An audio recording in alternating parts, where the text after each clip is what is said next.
Bonjour à tous, aujourd'hui je vous parle du tribalisme et de la manière dont ce phénomène, ce fléau impacte le développement durable, le développement économique en Afrique.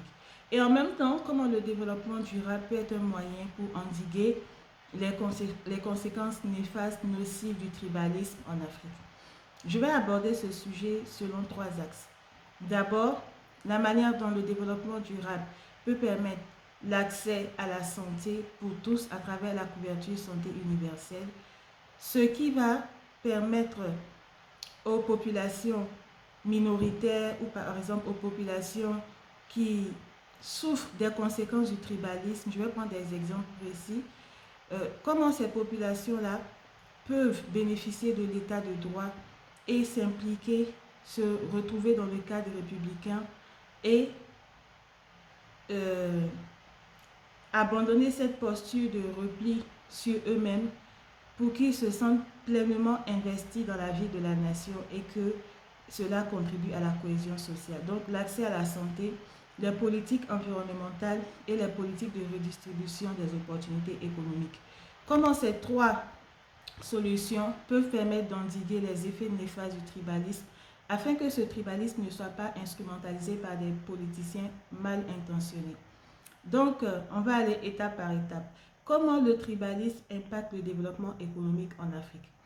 Je prends un cas bien précis, le cas de la Côte d'Ivoire, où certaines communautés sont euh, plus enclines au repli sur soi, ce sont souvent des communautés minoritaires, sont très attachées à leur culture, à leur tradition, mais ne sont pas inscrites dans une logique d'ouverture à l'autre, dans une logique de brassage. Au Mali, par exemple, il y a des peuples, il y a des ethnies comme ça qui pratiquent l'endogamie. En Côte d'Ivoire, il y a des ethnies comme ça, par exemple, qui préfèrent l'entre-soi, qui ne sont pas forcément favorables au brassage ethnique, à plus forte raison au brassage avec d'autres nationalités, d'autres Africains venus d'ailleurs.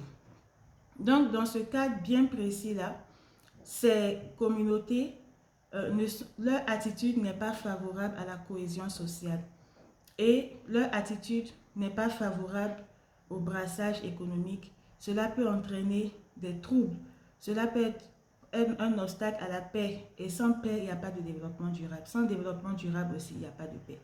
Le deuxième aspect, c'est où ces communautés se plaignent à raison du fait, par exemple, que le tribalisme, la supériorité numérique de certaines ethnies entraîne une captation des, des postes, des postes politiques, des postes dans l'administration, parce que certaines ethnies bénéficient d'une nomination à certains postes clés à la tête des administrations ou à la tête des ministères, parce qu'on espère que dans cette logique-là, déjà pour des questions de représentativité après les élections, malheureusement, cette représentativité est souvent alignée sur l'origine ethnique.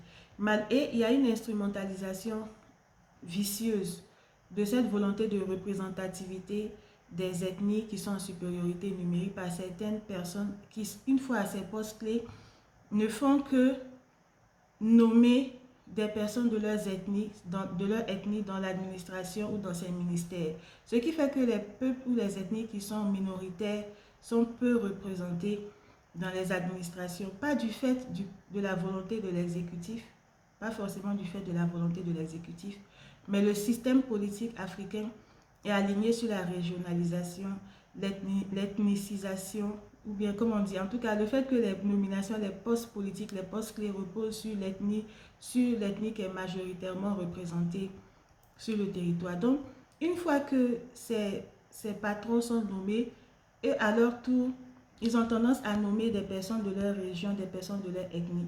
Et d'autres ethnies qui sont en position d'infériorité numérique sont peu représentées dans les administrations, dans les ministères et même pour la redistribution des opportunités économiques.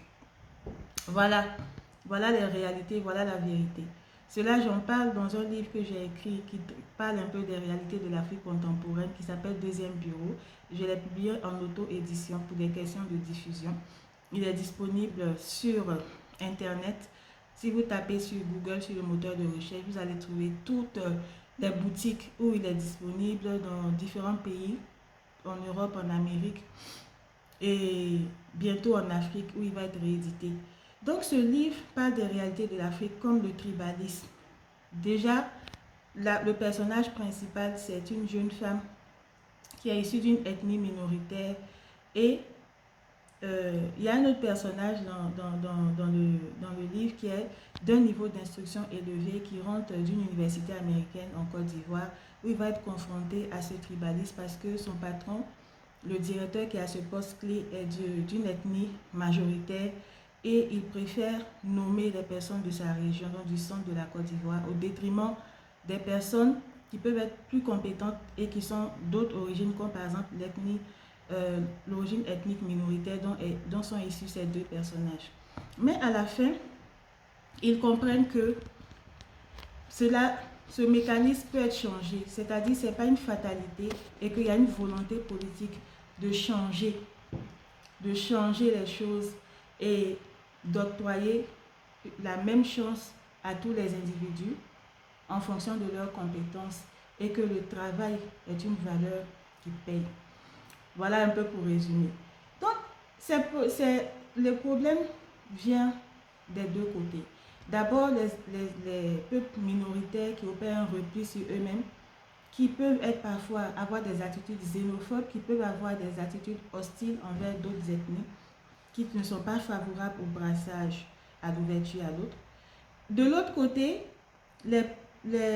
l'exécutif ou certains individus, certaines personnes qui sont à des postes clés, qui sont représentatifs d'ethnies majoritaires, peuvent mettre en place un système où les peuples minoritaires sont faiblement représentés. Donc tout cela, c'est un obstacle à la cohésion sociale, à la paix, et cela peut être instrumentalisé par des politiciens mal intentionnés. On a eu le cas de la rébellion en Côte d'Ivoire, où le tribalisme a été instrumentalisé pour des ambitions politiques personnelles. Et malheureusement, cela peut aller très loin. Même au Mali, le problème des groupes séparatistes repose sur une base ethnique. Et si on ne fait pas attention, si on ne règle pas ce problème, on a vu en Côte d'Ivoire comment ça a dégénéré en guerre, en crise ouverte. Donc, quelles sont les solutions que nous pouvons proposer en restant dans notre domaine du développement durable?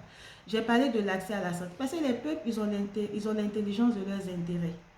Donc, même si culturellement, c'est des peuples refermés sur eux-mêmes et qui préfèrent, qui possèdent, enfin, qui ont l'habitude du repli sur soi, du repli sur eux-mêmes, ils ont l'intelligence de leurs intérêts.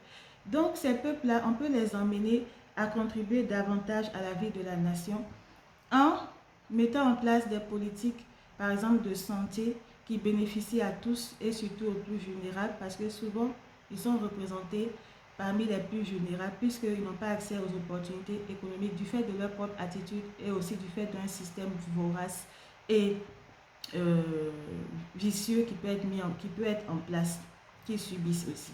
Il y a les deux torts. Et donc, en leur permettant d'accéder à la santé par des politiques de couverture santé universelle, profitant à tous dans une logique de justice sociale, profitant aux plus faibles, on peut les aider à s'intégrer davantage dans la vie sociale, dans la vie économique et en menant des politiques environnementales. Parce que ces peuples souvent sont des peuples qui vivent dans des régions d'où sont issues les matières premières, des régions forestières par exemple, où extraient par exemple les VA pour la fabrication du caoutchouc.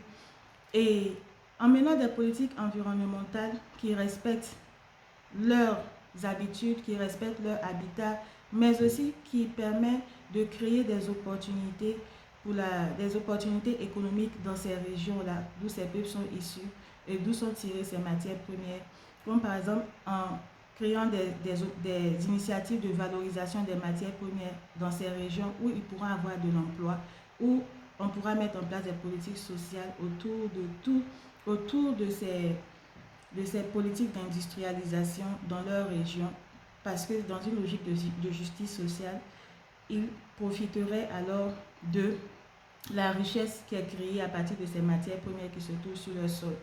Donc voilà des idées de redistribution des opportunités économiques, d'action environnementale, d'action pour la santé, toujours dans notre démarche de développement durable, qui peuvent favoriser la cohésion sociale, qui peuvent être en faveur de la paix et qui peuvent permettre de lutter contre l'instrumentalisation parfois machiavélique, perverse et intéressée du tribalisme par certains acteurs politiques, afin que la paix concourt au développement durable et que le développement durable concourt à la paix sur le continent africain.